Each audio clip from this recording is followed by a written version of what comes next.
இன்றைக்கி மிஸ்டர் சவுக் சங்கரோட police custody petition வந்திருந்தது. அவங்க 5 நாள் கேட்டு மனு போட்டிருந்தாங்க. நாங்கள் சவுக் சங்கர் தரப்பில் இருந்து போலீஸ் கஸ்டடிக்கு ஒத்துழைக்கிறதுக்கு நாங்கள் எந்த பிரச்சனையும் இல்லை, நாங்கள் ஒத்துழைக்கிறதுக்கு தயார்னு சொல்லியிருந்தோம். விசாரணைக்கு 5 நாட்கள் கொடுத்தாலும் கூட நாங்கள் 5 நாட்கள் போலீஸ் கஸ்டடியில் இருக்கிறதுக்கு தயார்னு சொல்லியிருந்தோம். இருந்தாலும் கூட மாண்புமிகு குற்றவியல் நீதிமன்றம் நடுவரின் 4 மிஸ்டர் சரவணபாபு அவர்கள் ஒரு நாளைக்கு சாயந்தரம் 5 மணி வரைக்கும் கஸ்டடி கொடுத்துருக்காரு. நாளைக்கு சாயந்தரம் 5 மணிக்கு மிஸ்டர் சவுக் சங்கர் அவர்களை JM4 கோயம்புத்தூரில் ரீப்ரொடியூஸ் பண்ணோம். இந்த மீன் டைமில் அவருக்கு நாங்கள் ஒரு கோரிக்கை வச்சுருந்தோம். விசாரணையின் போது எந்த பிரச்சனையும் இல்லாமல் இருக்கணுங்கிறதுக்காக அவருடைய வழக்கறிஞர் நான் பார்க்கணுன்னு சொல்லி ஒரு கோரிக்கை வச்சுருந்தோம். அதை ஏற்றுக்கொண்ட நீதிமன்றம் விசாரணை கைதி இருக்கிற வரைக்கும் நாளைக்கு சாயந்தரம் 5 மணி வரைக்கும் ஒவ்வொரு 3 மணி நேரத்துக்கு ஒருக்காகவும் 15 நிமிஷம் பார்க்குறதுக்கு அனுமதி கொடுத்துருக்காரு. விசாரணையில் இருக்கிற நாளைக்கு சாயந்தரம் 5 மணி வரைக்கும் ஒவ்வொரு 3 மணி நேரத்துக்கும் 15 நிமிஷம் என்னை பார்க்குறக்கு அனுமதி கொடுத்துருக்காரு. வழக்கறிஞரோ அல்லது உறவினர்களோ பார்க்குறக்கு அனுமதி கொடுத்துருக்காரு. அந்த அனுமதியின் பேரில் மேற்கொண்டு அவங்களுக்கு என்னென்ன விசாரிக்கிறாங்கன்னு நாங்கள் பார்த்துக்கோம். இன்றைக்கி காலையில் நீங்கள் பார்த்துருப்பீங்க, அவரை கோயம்புத்தூர் மெடிக்கல் ஹாஸ்பிட்டல் கூட்டிகிட்டு போயிருந்தாங்க. ஆல்ரெடி அவருக்கு அந்த சிறையில் தாக்குதலுக்கு உட்பட்டு அவருக்கு காயங்கள் கட்டு போட்டிருந்தார். அதை இன்றைக்கி மறுபடியும் ரினியூ பண்ணாங்க. இதில் என்னென்னா, நான் உங்களுக்குலாம் 2 நாளைக்கு முன்னாடி ப்ரெஸ்ஸில் 2 ஃப்ராக்சர் இருக்குதுன்னு சொல்லியிருந்தேன். இன்றைக்கி எக்ஸ்ரே பார்த்ததுக்கப்புறம் தான் சங்கர் சாரே இன்றைக்கி தான் 3 நாள் எக்ஸ்ரே பார்த்துருக்காப்புல.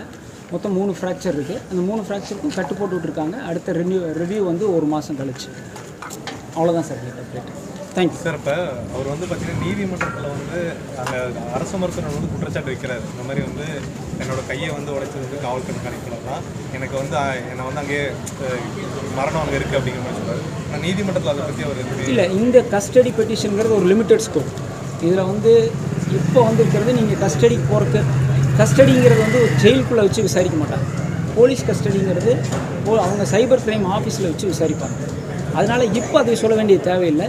திருப்பியும் கஸ்டடி முடிச்சுட்டு நாம் திருப்பி நாளைக்கு சாயந்தரம் 5 மணிக்கு போகும்போது நாங்கள் ஆல்ரெடி முதல்லேருந்து சொல்லிகிட்டு இருக்கோம். அவர் மென்டல் பிளாக்கில் தனிப்பட்ட அறையில் வச்சுருக்காங்கன்னு சொல்லிட்டு சென்னைக்கு கூட்டிகிட்டு போகும்போது கூட சிஎம்எம் கோர்ட்டில் அவர் மாண்புமிகு நீதிபதி அவர்கள் என்ன சொல்லியிருந்தாங்கன்னா, அந்த பிளாக்கில் வைக்கக்கூடாது, ஜென்ரல் பிளாக்கில் வைக்கணும்னு சொல்லியிருந்தாங்க.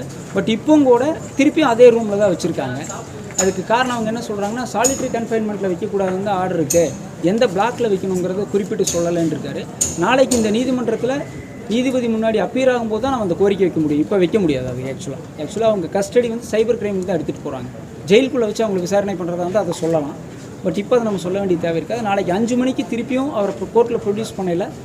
சிறையில் என்ன பிரச்சனைங்கிறது நாளைக்கு சாயந்தரம் 5 மணிக்கு தான் சொல்ல முடியும். கஸ்டடி முடிச்சுட்டு திருப்பி கோவை சிறைக்கு கொண்டு போகும்போது தான் நாங்கள் எங்களோட கன்சர்ன் சொல்ல முடியும். இப்போ சொன்னால் அது ரெக்கார்ட் பண்ண முடியாது. இந்த ஸ்டேஜ். நாளைக்கு ஜாமீன் மனு இருக்குது. ஆமாம், நாளைக்கு ஜாமீன் மனு இருக்குது. ஆக்சுவலாக போலீஸ் கஸ்டடி பெட்டிஷன் இருக்கையில் ஜாமீன் மனு technically and legally it won't be effective. அதனால் டெஃபினட்டாக it will be adjourned to some other date. அதனால் நாளைக்கு போலீஸ் கஸ்டடியில் இருக்கிற வரைக்கும் நம்ம அப்போ பெயில் பேச முடியாது. So definitely will seek for an adjournment tomorrow.